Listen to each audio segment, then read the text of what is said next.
Salam əziz üzüm həvəskarları. Bugün sentyabrın 16-sı 2025-ci il.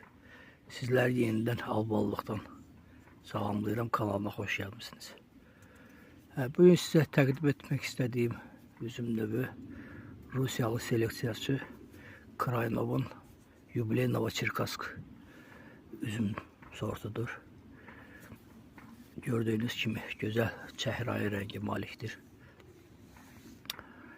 Bu məndə ilk bəhəridir.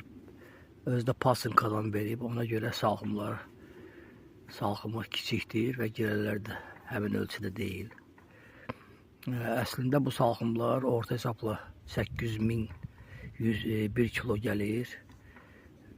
Tink yaxşı yetişdikdə 2 kiloya qədər bəhər verə bilir. Deməli, giləsi də xırda sayılmır, 13-14 qram gəlir orta hesabla. Çox dadlı üzüm növüdür, xırçıltılı, bərk, yəni şirinliyini tam yığan bir üzüm növüdür. Çox məhsuldar sortdur, baxmayaraq ki salxımları iri olur. Yəni dad keyfiyyətlərinə görə Kraynov seçilmiştir. Və gözəl növ olan Novocherkassk, Yubiley Novocherkassk sortu. Diqqətinizə görə minnətdarım.